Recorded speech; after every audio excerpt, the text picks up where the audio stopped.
buenas tardes. Muchas gracias por permitirme dar esta intervención. Antes de empezar a hablar como tal de las pruebas genéticas, sí tenemos que tener en cuenta que las pruebas de este tipo siempre van a ser una herramienta muy importante para el diagnóstico y el manejo de las cardiopatías hereditarias. Y dependiendo de la enfermedad, el análisis de las personas afectadas nos permite llevar también ese tipo de tamizaje de análisis a las otras personas de la familia que podrían estar en riesgo. Pero hay que tener en cuenta que la genética cardiovascular tiene una complejidad muy amplia. Y eso es importante porque al hacer pruebas genéticas podemos encontrar algunas variantes que no necesariamente se relacionan con el fenotipo del paciente y que si se malinterpretan podemos tener diagnósticos errados que llevan a situaciones que pueden ser malas para el paciente y también para su familia. Así que hay que usarlas de manera racional para evitar el sobrediagnóstico, ¿sí? O también pues disminuir la tasa de diagnóstica o llevar a las complicaciones que ya mencioné. El abordaje debe ser multidisciplinario y el equipo debe tener por lo menos, obviamente, un cardiólogo y un genetista.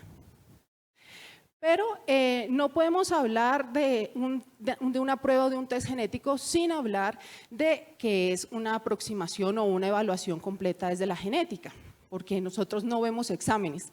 Vemos pacientes, vemos personas. Entonces siempre debemos iniciar con la valoración, como siempre hacemos, evaluando fenotipo y lo principal, obtener la historia familiar. Una historia familiar de como mínimo 3 generaciones para poder identificar un patrón de herencia. Y también eso nos va a permitir después hacer como el tamizaje en cascada que se ha visto, es muy útil en este tipo de patologías.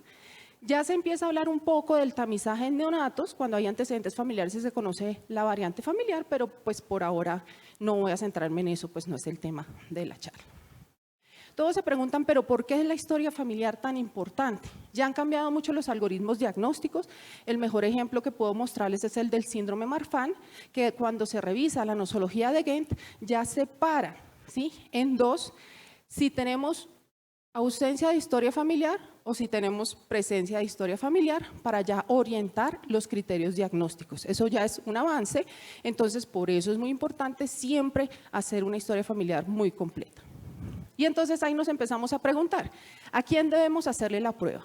Claramente a la persona afectada, eso no lo ponemos en duda, pero cuando hay diferentes fenotipos en los afectados en la familia, se recomienda hacerle la prueba al que tiene el fenotipo más severo o el más característico, para poder llegar realmente o tener más posibilidad de tener un diagnóstico preciso.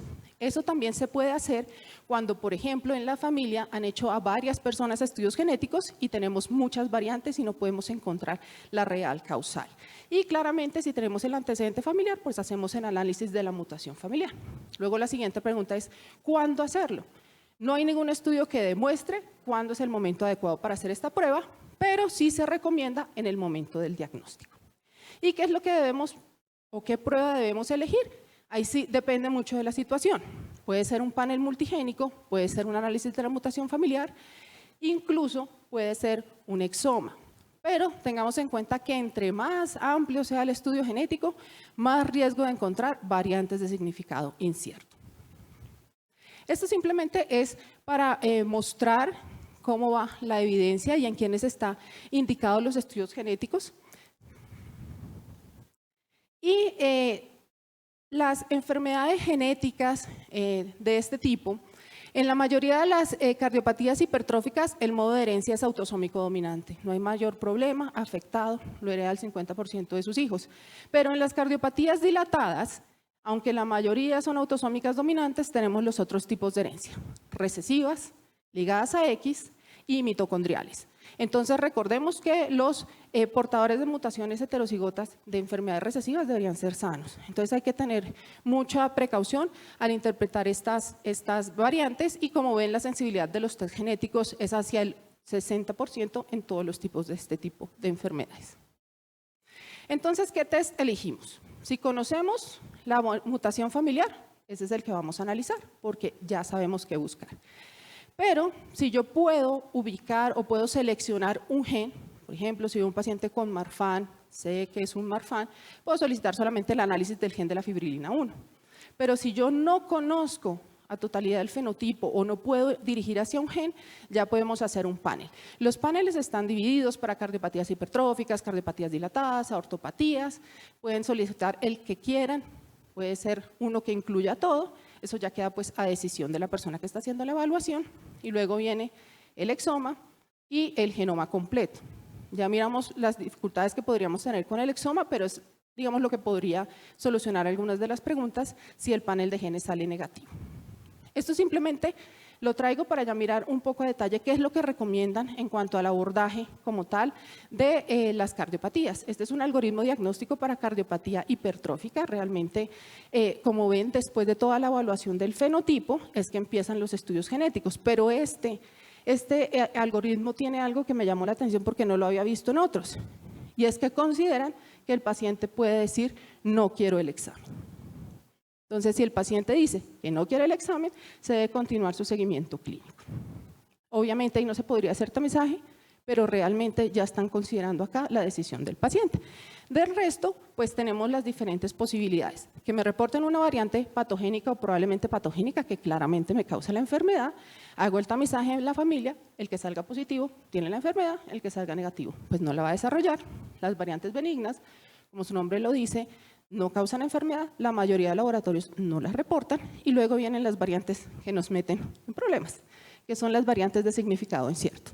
No se sabe si causan o no causan enfermedad, no se pueden utilizar para tamizaje en cascada, no descartan un diagnóstico, no lo confirman, toca dejar al paciente en seguimiento hasta que esa clasificación se aclare. Estos son los genes principales de la cardiomiopatía hipertrófica, entonces lo que recomiendan todos los autores es que veamos estos que se llaman como los genes core sarcoméricos, deben estar incluidos en el panel, que son los que más evidencia tienen, los otros pues son opcionales, pero como mínimo tenemos que elegir esos, así que si van a hacer un panel completo, mínimo estos genes. Y bueno, está lo que ya les mencioné de las diferentes formas que nos pueden hacer el reporte. Lo mismo ocurre con la cardiomiopatía dilatada. Siempre tenemos en cuenta la historia familiar, pero independientemente de si es familiar o esporádico, siempre vamos a llegar al test genético. Acá ellos sí nos colocan arriba que lo ideal es que en el momento en que se conozca el daño genético sea por ahí donde se inicia. Y podemos tener los mismos resultados del laboratorio y pues claramente aquel que no tenga una variante, pues no podemos encontrar la causa y aquí la clasifican como idiopática, pero ahí es donde yo me pregunto qué tan idiopático es lo idiopático, si realmente es idiopático o es que no estamos buscando algún otro factor que pueda estar modificando. Desde la genética hay mucho, inclusive la epigenética. Estos son los genes o los top 10 de los genes que deben analizarse para la cardiopatía dilatada.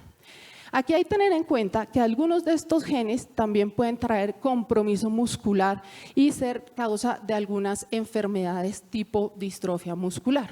Y eso hay que tenerlo en cuenta porque el paciente también puede presentar debilidad. Entonces tiene que hacerse un abordaje un poco más amplio y no solo hacia la parte cardíaca, sino también identificar estas otras variantes. Y como les digo, aquí ya empieza a cambiar un poco el patrón de herencia. Estos son los genes de las aortopatías hereditarias. Aquí lo dividen como las asociadas a colágeno, las asociadas a la vía del crecimiento transformante beta y acá las que participan en el desarrollo del músculo cardíaco vascular. Estos son los genes principales, son los que más han mostrado evidencia. Y ellos sí, en este algoritmo lo que hacen es dividirlo más o menos entre sindrómico, no sindrómico y familiar. Entonces siempre inicia con la valoración del paciente y acá lo podemos dividir en todas estas opciones. Si es una ortopatía sindrómica o se ve que puede ser familiar no sindrómica o una esporádica no sindrómica, igual todas convergen en el mismo panel, que son los genes que están acá en el recuadro como rojo, que ahí son los que tienen una real asociación. Los que están en el recuadro de abajo no tienen una asociación muy clara, pues también se pueden utilizar dentro del panel, pero pues se recomiendan los iniciales. Y cuando tenemos una aorta bivalva familiar, simplemente podemos analizar esos 5 genes y ya podemos llegar al diagnóstico. ¿Se puede incluir todos en un solo panel? Sí, pero siempre tenemos que tener claro el fenotipo del paciente. Y luego viene la secuenciación exómica. El exoma ha sido muy popular, digámoslo así, en los últimos años, pero a veces trae más preguntas que respuestas. porque se analiza mucho más material genético y encontramos más variantes inciertas. Pero además tenemos que tener en cuenta que el exoma tiene algunas limitaciones. No miramos rearreglos grandes, no se puede mirar el genoma mitocondrial, ya hay laboratorios que lo analizan como parte del exoma, pero como tal el exoma no mira el ADN mitocondrial. No vamos a encontrar factores epigenéticos, no vamos a encontrar algún otro tipo de mutaciones que podrían estar asociadas y claramente tampoco vamos a mirar las mutaciones intrónicas profundas.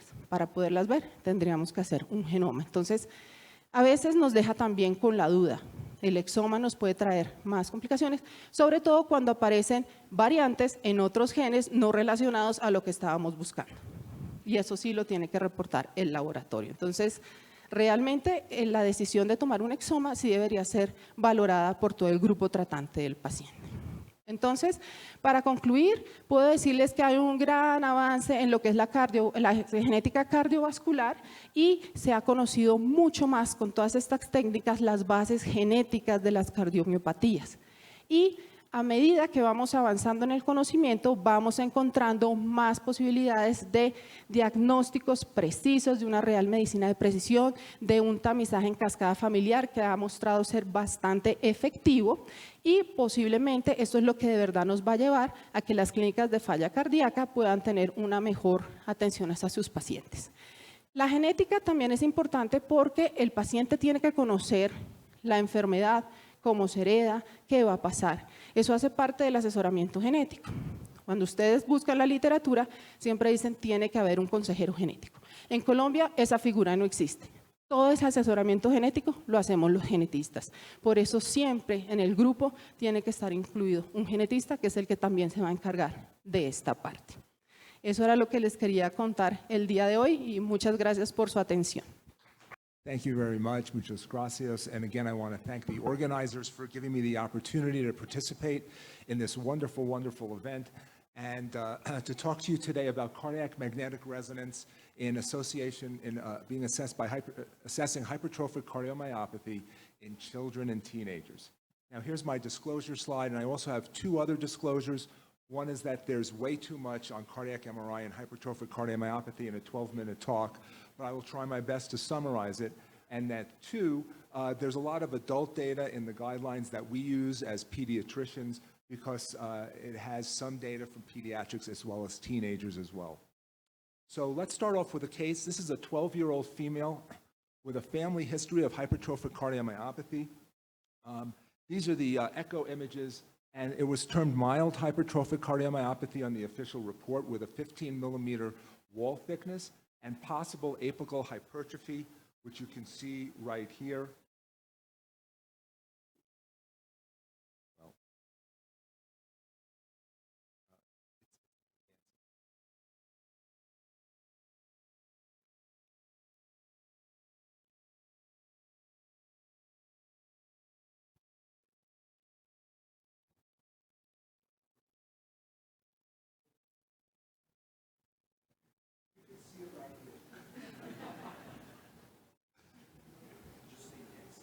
Oh, okay. Okay. Next. Oh, there we go. Next. So it's important to understand that not all hypertrophic cardiomyopathy is this.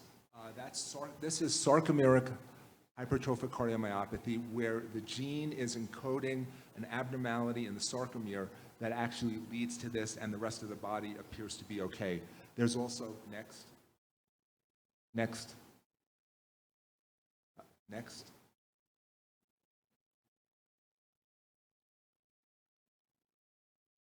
Next.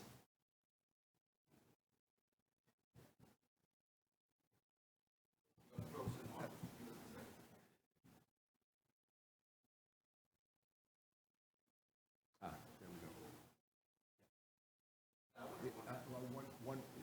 go. One back. Okay, and then there is the non-sarcomeric version. No. Can you go two ahead?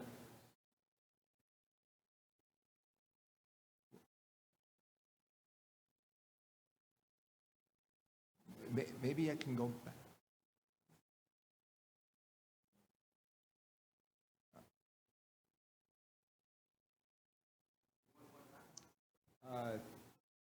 Yeah, one back would be great. Okay, there is the non-sarcomeric version, which is an abnormality in the gene that is generalized systemically, that not only affects the body systemically as well as affecting the heart itself. Things like Fabry's disease, Pompe's disease, Friedreich's ataxia. Next. Next.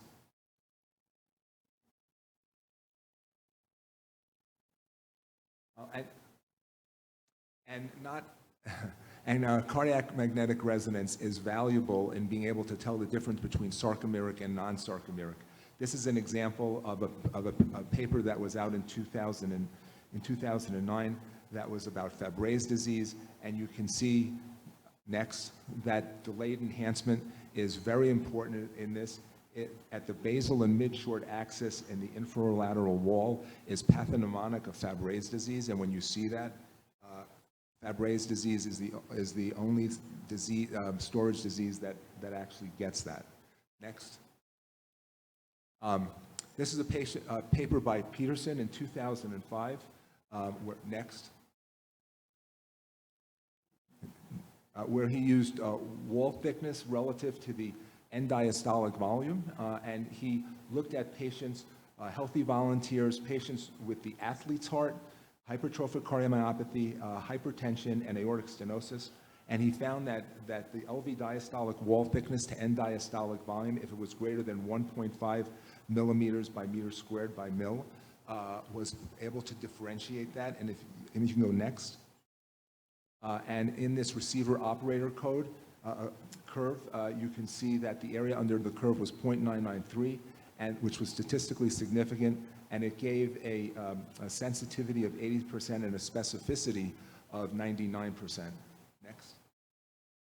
So, but let's talk about sarcomeric hypertrophic cardiomyopathy. It's an autosomal dominant disease with a mutation in the sarcomere gene affecting the heart structure and function. Next.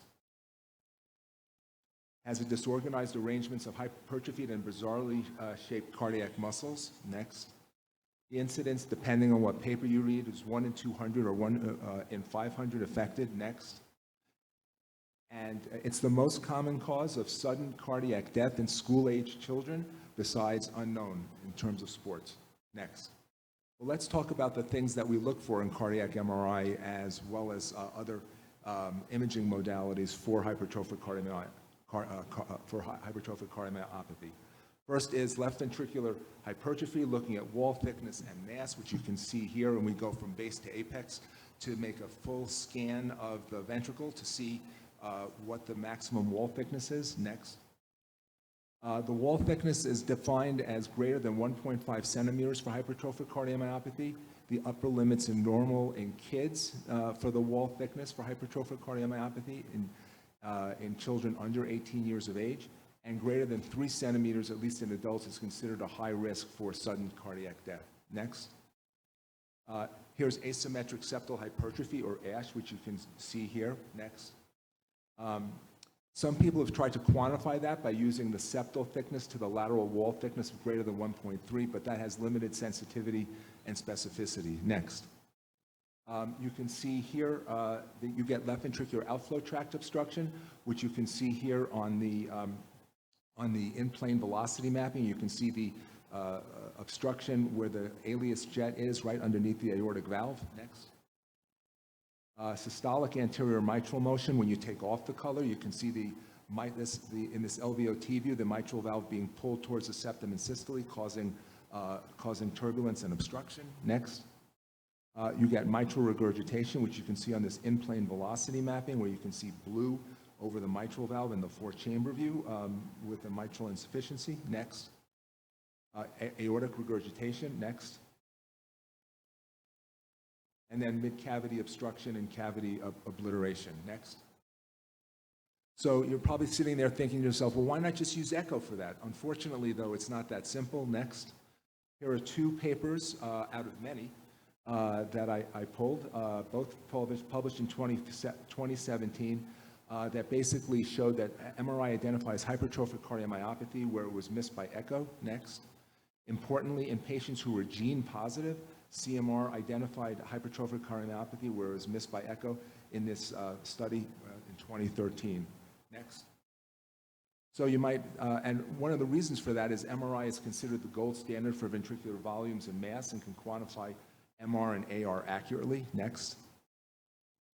And I think more importantly, because of the 3D nature of MRI, the 4-chamber view, short axis view, and the 2-chamber views are more standardized, not risking artifactually obliquing things so that you can make the wall look artifactually thicker or thinner. I know that when I have a 3D image, I know I'm in the middle of the mitral valve, I'm in the middle of the tricuspid valve, and I go to the apex of the LV. And because that's all standardized and everything is orthogonal to that, I know I'm getting the right planes all the time. Next. Next. So let's talk about late gadolinium enhancement or discrete fibrosis, which you can see here, which is whiteness in the black myocardium. The black myocardium is viable, and the whiteness is scarring, which you can see on those arrows. Next. Here's some more examples of those, and you can see they stand out pretty clearly. Next, which just goes to show you that you don't have to be an MRI person to identify late gadolinium enhancement. And that's important because that's been associated with ventricular tachycardia and sudden death in patients with hypertrophic cardiomyopathy. Next. Can we quantify LGE? Next. And the answer is you bet. Next. This is a paper, a multi-center trial that came out in 2019 with nearly 500 patients. Next. And on the y-axis, you can see cardiovascular events per 100 person years, and on the x-axis, late gadolinium enhancement of less than 10%, 10 to 20%, and greater than 20%. And you can see how the increase in events happen if you get more and more gadolinium enhancement. Next. And importantly, late gadolinium enhancement improved detection and prognosis over the ACC and the American Heart Association criteria. The sudden cardiac death events on the y-axis and on the x-axis time in years. The upper graph, you can see that it didn't discriminate very well, but if you look at the lower graph, the purple and the green showed no discrimination, showed no cardiac events in patients less than 10% LGE, and in greater than 10% LGE, you can see that it increased the risk of sudden cardiac death. Next. Now let's talk about pediatrics, even more, some pediatric papers. This paper had 71 patients with hypertrophic cardiomyopathy, almost 13 years of age. They found LGE in 73%, about 10.4% of the myocardium. Next. And the two important things in this study is, one, in 2 patients who had events who had to have cardiac transplant, the explanted hearts, they found scarring and fibrosis in the exact regions where the delayed enhancement was, both pathologically and histologically. Next. And if you look at the freedom from adverse events, where they defined the adverse event as ventricular fibrillation, ventricular tachycardia, heart failure, and transplant, the blue line is no late gadolinium enhancement, and you can see that there were no events. And the red line was gadolinium enhancement, where you can see that there was clearly a lot of events. Next.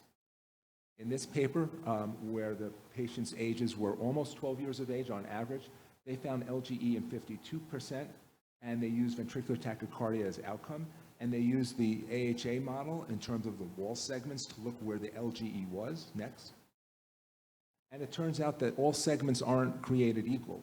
Of patients who had LGE, they looked at patients who had VTAC and no VTAC. Next. And you can see that the apical segment, the basal infraseptal, and the basal inferior segment had ventricular tachycardia where other segments weren't. However, next, when LGE was present, each additional segment increased the ventricular tachycardia likelihood with a significant odds ratio of 1.4. Next. And you can see in this bullet graph that most of the LGE was in the infraseptal, the anteroseptal, at the mid-short axis, and at the apex. Next. But you don't have to believe me.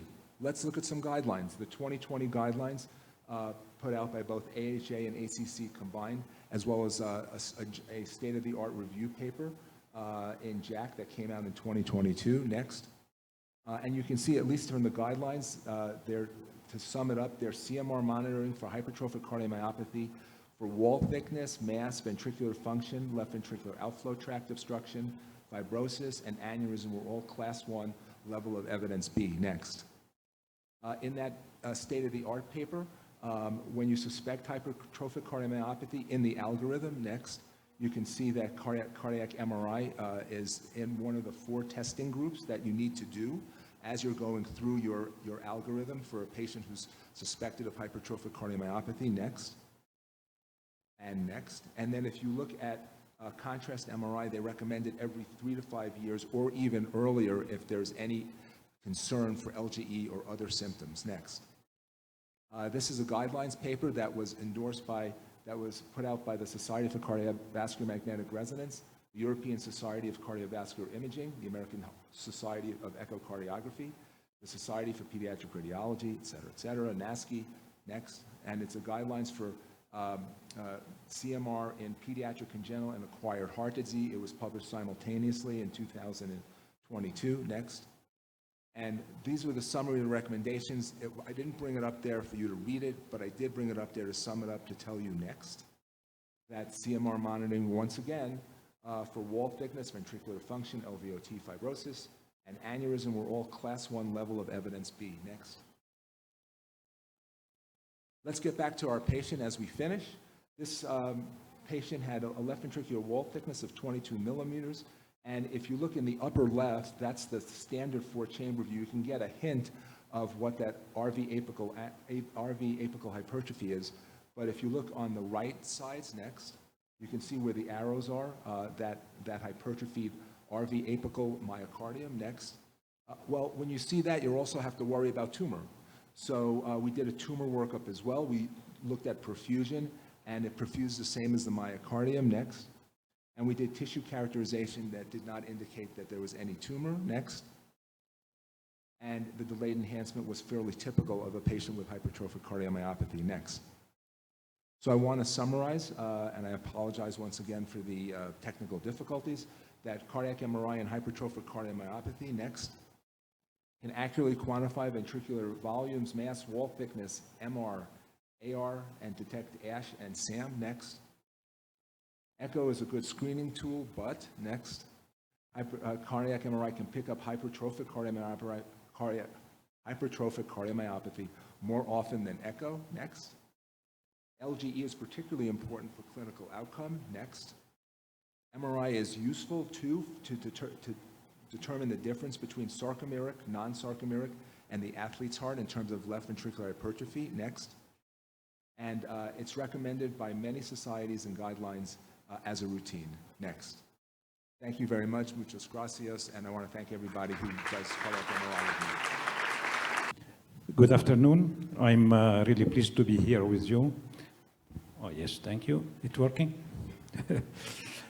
So I will, it is difficult to give you in 10 minutes the surgical management of all congenital aortopathy, but I will focus on some specific aspect, mainly for sparing surgery, and see really the difference between the known surgical techniques to address the aortopathy in connective disease mainly and bicuspid aortic valve.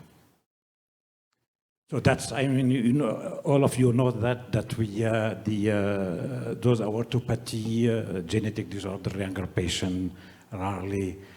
Anyway, let's go to the surgery and see exactly what we are talking about. The real story of sparing surgery and the surgical management, conservative surgical management start when we realize that patients with aneurysm of the ascending aorta and root may have a severe or significant aortic regurgitation despite the presence of normal leaflet. And the genius idea of Jakub and David, they only change the root. They only change the surrounding tissue. They recreate, let's say, a normal root, and by this way, they correct the aortic regurgitation. And that was really the beginning of the revolution of the conservative approach of the aortic valve sparing surgery. You know, that's the post-operative echo. You can see only without touching the leaflet, we correct the aortic regurgitation, and for sure we correct the aneurysmal disease. That was really the basic things, the revolution of the sparing surgery. Next. Yes.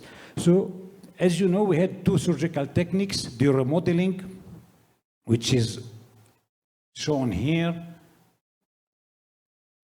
You can see here that we have 3 tongues, and we have a recreation of the aortic root without, and the valve is not really inside the prosthesis.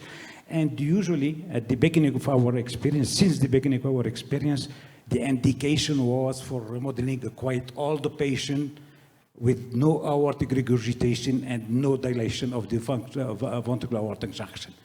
So that was the remodeling, because we don't need to do anything on the aortic annulus. The reimplantation,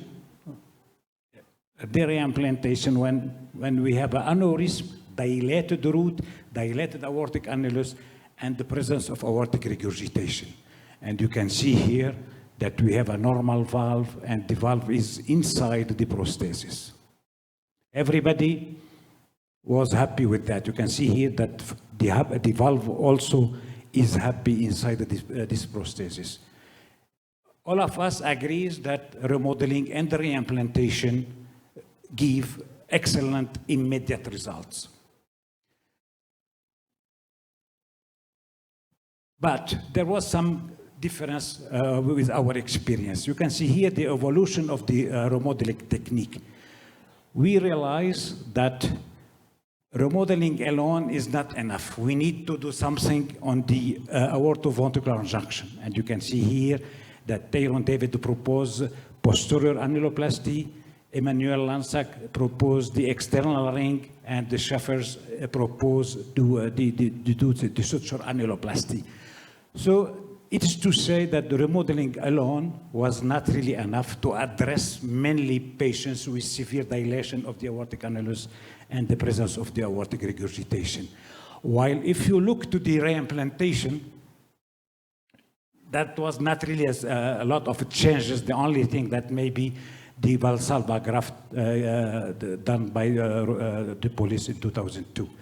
So the remodeling, we need to do something on the annulus, while for the reimplantation, the reimplantation itself take care of everything. And look at these videos. You can see here the bicuspid aortic valve over there, the huge dilation of the aortic annulus, and you can see here on the left side, Marfan patients. Both of them, we need to, there was some kind of weakness at the septal part, at the anterior part. We need to fix, to reduce this area, to support it. If not, you will have a further dilation after the surgery. That's what we discover. That's why remodeling and reimplantation, that's mainly remodeling, change over the time in order to support this idea, to treat, to cure this weakness at the level of the septum. We need, when we are doing reimplantation, when we do, sparing surgery, to support this area. You know, we look to the aortic valve, regurgitant aortic valve, like a mitral valve. And if you look to the mitral valve, the P2 prolapse is the most frequent prolapsing segment. And on the aortic side, we have the right coronary. So keep in mind that this area of the anterior annulus of the aortic valve should be supported, exactly like on the mitral valve. It is muscle. On P2, on the mitral side, it is also muscle. So when we are doing sparing surgery, in order to have a durable result and a durable reduction of the annuloplasty of the annulus, we should support this area. And that was one of the big change we had during our surgery. Now, and this is mainly for, as you can see here, for connective disease and bicuspid aortic valve. Look at this here. more or less is came. You can see here that we need really to do what we call deep dissection in order really to be at the level of the basal membrane in bicuspid and in Marfan patient or connective disease. And you can see here that with the reimplantation technique, we can take care of all of those components. That was a little bit different with the remodeling technique. So the discussion, the debate was always between the remodeling and reimplantation. Remodeling alone is not enough. We need to do something on the aortic annulus. We came with this deep dissection. If you look, we have 2 centimeters dissection here, and it is really very difficult to support this with the suture annuloplasty of Schaeffer's or the ring of Lansac. We need in those patients the reimplantation technique because everything is inside the prosthesis. I'll show you this example. This video is 25 years old. When I start my surgery, my technique in sparing surgery, I start with remodeling technique. This is a Marfan patient. I operate on him on 1996, 97, I think. And you can see here, we were aware that we should not leave any abnormal tissue when we do remodeling. And we have really to the suture line should be at the level of the insertion of the leaflet. Look at this. 5 years after, we start to see already dilation of the sinus of Valsalva. Just after the surgery was about 32, now it is 42. 7 years after the first surgery. So the aortic root is dilated, but no aortic regurgitation or very small aortic regurgitation. So the root is dilated, and 15 years after, 20 years after, you can see here a huge dilation of the aortic root. The annulus doesn't dilate too much, and you can see here we have the appearance of the severe aortic regurgitation.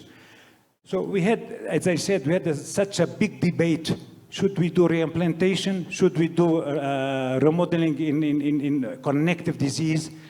And this is the example that we should not leave any tissue not supported in the connective disease, and the remodeling technique will not support everything. Look at the surgery here. You can see that everything is dilated. Any tissue left behind us, any millimeters of tissue left behind us, dilate later on. So it is really the illustration that when we are facing aortopathy, like a connective disease, and mainly Marfan in young patients, the only technique we should really apply is the reimplantation technique because it protects everything. And you can see here, that's the prosthesis is there. We can, and really the tissue around the valve is dilating. The coronary ossa is dilated. So even if the immediate result is acceptable in between remodeling and reimplantation, in connective disease, mainly Marfan patients, we should really implant the valve inside the prosthesis in order to obtain durable. 10 years follow-up or 15 years follow-up are not enough. We should not look only to the aortic regurgitation when we are reviewing the result. We have really to look also for the diameter of the aortic root because it is dilating, and at the end we will lead to the aortic regurgitation. So that's the example of connective disease. I don't know if I have time. So let's give an example on bicuspid aortic valve. That's the other issue. We talk about many aortopathy. We have, I mean, you can see this description everywhere, but what it is important in our opinion, that when we have regurgitant bicuspid aortic valve, the main issue is the dilation, as I told you, the dilation at the level of the anterior annulus. And you can have a normal root, you can have a normal sinotubular junction, but you can see here that we have dilation and we have a weakness at the level of the septum, and that is this area should be really supported when we do aortic regurgitation, when we do, aortic valve repair. So for why all discussion about the diameter of the root should be replaced or not, if you want to reconstruct the bicuspid aortic valve, in my opinion, whatever is the diameter of the root, you should replace it in order to have a durable support and a durable repair of the bicuspid aortic valve. So you can really, and I'm talking about regurgitant bicuspid aortic valve, not the good functioning or aneurysm of the ascending aorta. When we have a regurgitant bicuspid aortic valve, we should apply let's say, durable, and you can see here that this valve, this bicuspid aortic valve, it stays bicuspid, she's happy inside this, inside the prosthesis. It is well supported, and if you obtain a good result during the surgery, this result will be durable. This is another bicuspid aortic valve, and you can see again, the prolapse is on the anterior, the posterior one never prolapsing. Why? Like a P2 on the mitral side, P2, the right coronary is the prolapsing because it is supported only by muscle. Look to the aortic valve this way. So when we look this way, we understand easily that we should support the anterior part, and the only way in our experience to support is to do the reimplantation. That's how we prepare the root. That's how the valve is implanted inside the prosthesis. Sorry, doctor. Okay, sorry. That's good. So, in conclusion, I will finish this.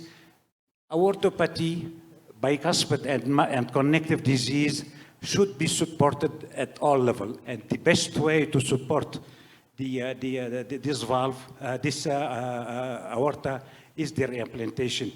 Remodeling is perfect, give a good result in all the patients.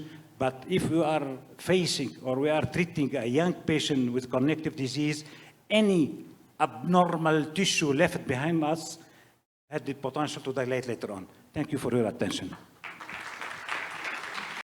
Hola. Bueno, primero que todo agradecer a la Cardio por la invitación y una enorme felicitación a todos los que hacemos parte de la Cardio, porque realmente esto es un logro, los 50 años. Vamos a hablar de algo supremamente importante y que realmente me apasiona, que es la cardiomiopatía dilatada. Pero cardiomiopatía dilatada es la definición de un fenotipo, como ustedes lo alcanzan a ver ahí.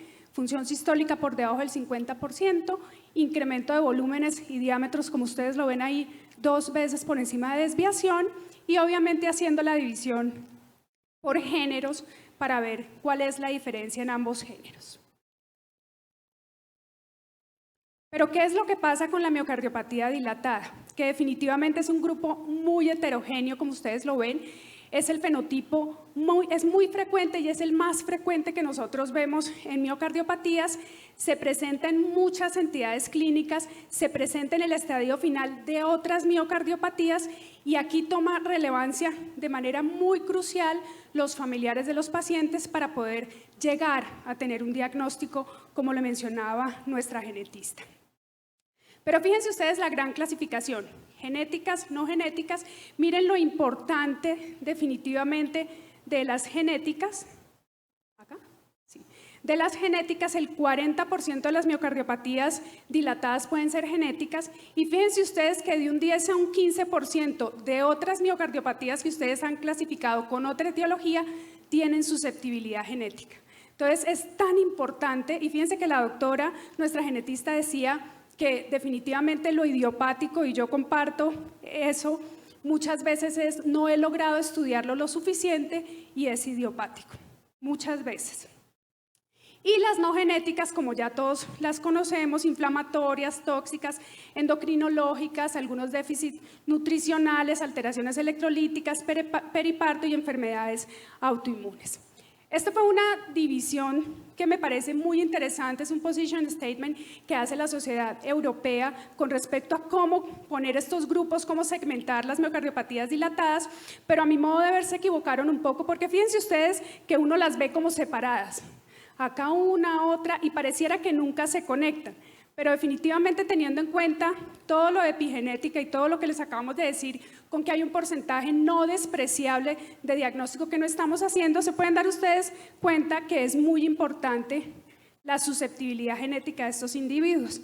Pero de todas formas dejamos aquí las idiopáticas porque claramente en algunos todavía no encontramos una causa que justifique esos cambios estructurales. Este sería el acercamiento inicial que hacemos nosotros. ¿Por qué es tan importante hacerlo? Porque fíjense que antes decíamos que en miocardiopatía dilatada era importantísimo descartar condiciones de carga, porque si había una condición de carga, ese paciente no tenía una miocardiopatía. Pero tengan en cuenta que acá este algoritmo, ¿sí?, les dice todo este trabajo que ustedes tienen que hacer y los conecta, ¿sí?, a varias variables que les da o que les contesta la pregunta del acercamiento diagnóstico, y muchas de ellas son condiciones de carga, por ejemplo la arteriografía coronaria. O sea que sí es importante que nosotros hagamos el acercamiento diagnóstico a miocardiopatías dilatadas de manera intensiva para poder lograr tener el apellido de ese fenotipo dilatado. Pero bueno, no me voy a detener tanto en toda esa heterogeneidad que les he mencionado en miocardiopatías dilatadas, me voy a ir de pronto un poco más a las que hemos llamado y conocido como familiares. Entonces les voy a mostrar una gráfica que a mi modo de ver resume increíblemente la genética a nivel cardiovascular. Una mutación patogénica no es sinónimo de un fenotipo. Entonces hay que tener cuidado con eso. ¿Por qué?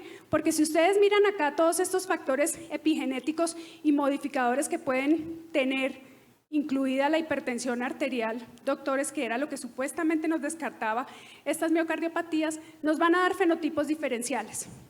Y ahora viene algo adicional, que es lo contemporáneo de la genética cardiovascular, en lo cual estamos pasando de una alteración monogénica a poligénica. ¿Por qué es tan importante eso? Porque fíjense que en miocardiopatía hipertrófica, ¿sí?, nosotros no solamente tenemos alteración de la sarcómera, la válvula está alterada, ¿cierto que sí? Se alteran válvulas, se alteran vasos. ¿Y por qué si solamente tenemos genes sarcoméricos comprometidos hay estas alteraciones? Entonces fíjense que estamos pasando de monogénica a poligénica específicamente en el campo de las miocardiopatías. Este es un registro muy interesante que hizo el grupo español del doctor Pavía, en el cual dijeron, miren, cojamos de estos pacientes que hemos trasplantado con ese diagnóstico de miocardiopatía dilatada familiar y verifiquemos cuál era la genética de esos pacientes. Y vean ustedes que encontraron un 73% de mutaciones patogénicas en esos pacientes que tenían condilatadas. O sea que no es despreciable, que yo definitivamente tengo que llegar al diagnóstico. ¿Por qué? Porque tengo que tratarlos y definitivamente, probablemente en algunas de estas variantes, no todos los tratamientos son iguales. O sea que definitivamente de pronto no todo lo puedo aplicar de la misma manera a este tipo de miocardiopatías familiares.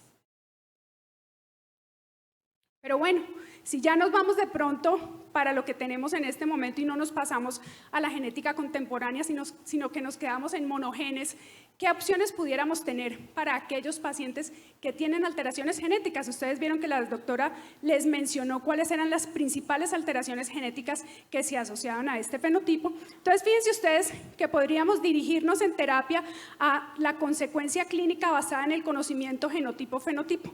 Si yo conozco el gen, conozco el fenotipo y sé qué riesgo tiene, me voy a tratar rápidamente o a acortar los tiempos para hacer prevención primaria, por ejemplo, en pacientes que tienen un Lamin AC. Obviamente lo hago probablemente porque los pacientes tienen mayor riesgo de muerte súbita, hacen más fibrosis miocárdica, entonces probablemente eso me ayude en el manejo de ciertos pacientes. O me voy a dirigir a una consecuencia molecular. Entonces, probablemente hayan algunos genes que participan en la producción de algunas proteínas que son importantísimas para que no haya insuficiencia sarcomérica. Entonces, yo voy definitivamente a compensar o a inhibir esas proteínas que producen deficiencia sarcomérica y puedo evitar la disfunción biventricular. Y acá, dirigirme a la alteración genética específica, lo que nosotros llamamos edición genética en ciertos puntos y en cierto tipo de mutaciones en casos seleccionados de miocardiopatía dilatada. Acá están las dos más importantes para nosotros no son las únicas, pero sí son las que tienen una mayor prevalencia de diagnóstico en este fenotipo. Y acá ustedes ven que estos genotipos definitivamente sí tienen unos riesgos diferenciales para una variable muy marcadora, que es muerte súbita para nosotros. O sea que probablemente yo sí me acerque a hacer un tratamiento precoz en algunas poblaciones de pacientes. Acá nuevamente les muestro, y para nosotros esta es terriblemente importante. ¿Por qué? Porque es uno de los fenotipos más malignos asociados a esta dilatación y tenemos que reconocerlo. Por eso hay que estudiar tanto al paciente y a los familiares. Y la doctora les mencionaba que casi en todas, pero no siempre, el tipo de herencia es autosómico dominante, ¿sí? Entonces, probablemente eso también nos ayude para hacer el direccionamiento clínico cuando estamos interrogando a los pacientes, porque claramente tenemos que impactar en estos fenotipos malignos para adelantarnos en el tratamiento de esos pacientes.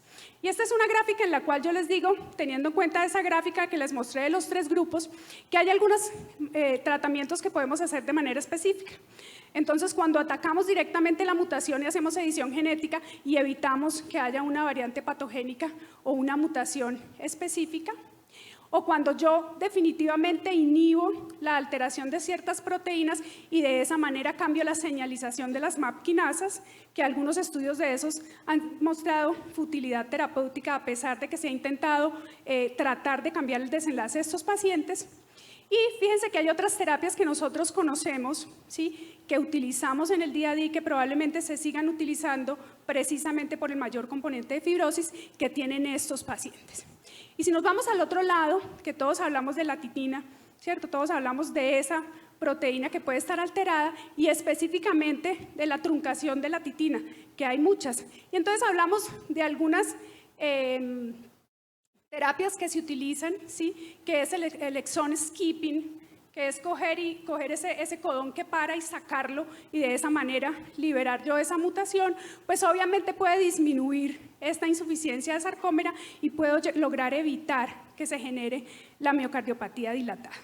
Obviamente hay algunas otras adaptaciones, otras moléculas que se presentan también para estos pacientes para mejorar y hacer manejo energético y metabólico de estos pacientes para que la contracción sea mucho más efectiva cuando ya el fenotipo se ha presentado. Pero bueno, ¿qué pasa en la cardiología clínica y qué pasa en la insuficiencia cardíaca? Que en todos los estudios que ustedes han visto, en ningún estudio hay un subgrupo que diga estos son los pacientes que tienen una miocardiopatía familiar. Esos pacientes han ingresado a esos estudios y fíjense que la conferencia que tuvimos esta mañana fue muy interesante de ensayos clínicos porque este es el problema. Fíjense ustedes de estos trials, miren todos los pacientes que estaban clasificados como no isquémicos. ¿Tenían o no tenían una variante patogénica? No lo sabemos, pero miren estos porcentajes que no son despreciables, pero ¿qué es lo importante y lo bueno de esos porcentajes? Que sirvieron para esto. O sea que definitivamente en el contexto de miocardiopatía dilatada familiar, aquellas estrategias que no son específicas para una mutación también nos ayudan y son recomendaciones 1A en esos pacientes. ¿Por qué? Porque definitivamente impactan en todo lo que conocemos nosotros. Sobrevida, mortalidad cardiovascular y los números no son despreciables. Ustedes los ven ahí abajo. De 30 a 40%, sobre todo el uso de betabloqueadores en pacientes en ritmo sinusal.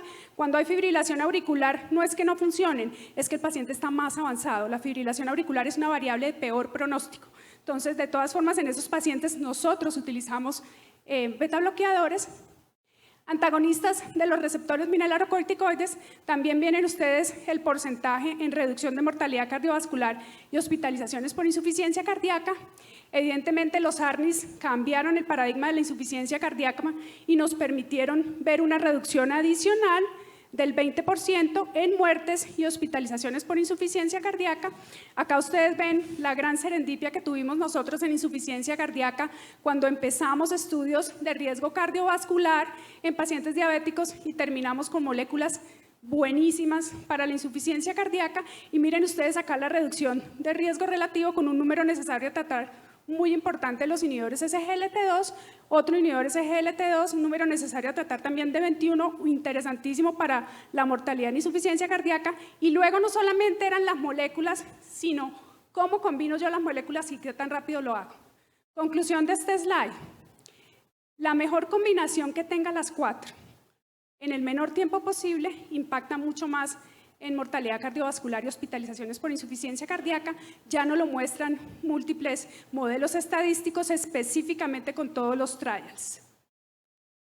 Y evidentemente llegamos a esto. ¿Se acuerdan ustedes en el triángulo que colocaron esta mañana, ensayos clínicos, lo que eran las revisiones sistemáticas de los ensayos clínicos, qué tan potente evidencia son? Pues miren ustedes cómo se desplaza esta curva definitivamente en manejo de los pacientes con insuficiencia cardíaca, específicamente miocardiopatía dilatada. Y vean ustedes acá en mortalidad cardiovascular, mortalidad por cualquier causa y mortalidad cardiovascular y hospitalizaciones por insuficiencia cardíaca. Pero bueno, ¿qué pasa cuando yo sí cojo estos pacientes que tienen miocardiopatía familiar, a los cuales yo les he podido hacer todos los paneles de dilatada? ¿Cuáles responden más? Y fíjense ustedes que nuestra amiga la titina, ¿sí?, es la que responde más también a esas terapias, tanto en remodelado reverso como en reducción de eventos arritmogénicos. Pero evidentemente es mucho menos arritmogénica estas variantes patogénicas de la titina truncadoras. 12 minutos. O sea que finalmente el manejo 360 sería, obviamente, la terapia modificadora, pero yo le adicionaría de pronto, en algunos casos, terapia guiada por la genética, porque probablemente me pueda adelantar a hacer algunos cambios y pueda impactar en estos pacientes, y no solo en los pacientes, sino en los familiares de estos pacientes que pueden llegar a ser portadores asintomáticos de esa mutación. ¿Cuáles serían los mensajes para llevar a casa? Obviamente debemos contar con más estudios para poder lograr personalizar el tratamiento de la miocardiopatía dilatada. Tenemos que empezar a conocer cómo se hace un abordaje genético y consejería de estos pacientes para solicitar las pruebas. Debemos fenotipificar la miocardiopatía dilatada. O sea, una vez que yo tengo el fenotipo dilatado, la debo fenotipificar. Características especiales que me manden a uno o a otro extremo de diagnósticos, de apellido para esa miocardiopatía dilatada. Y es determinante tener el conocimiento de fenotipo-genotipo, porque es que fíjense que antes decíamos un gen produce este fenotipo, ahora ya no es así, porque la epigenética es tan importante que puede cambiar esa relación. Lo importante es conocer esa asociación de genotipo-fenotipo para yo poder moverme también en tratamientos y moverme con los familiares también. Sin tener claro el conocimiento en genética no podríamos optar con otras variables clínicas y paraclínicas para suspender terapia. Un paciente joven, ¿sí?, que haya hecho una miocardiopatía dilatada, que se presente clínicamente en el contexto de una miocardiopatía dilatada, que tenga ingesta de alcohol frecuente, ¿cierto? El paciente suspende el alcohol, ustedes le hicieron una resonancia, no tiene realce, ¿se sentirían tranquilos suspendiéndosela? Sabiendo que hasta un 15 o 20% de esos pacientes tienen susceptibilidad genética. O sea que también nos va a importar para decir, este es el caso en el cual, si hay remodelado reverso, yo pudiera llegar a suspender terapia modificadora de enfermedad. Bueno, muchísimas gracias.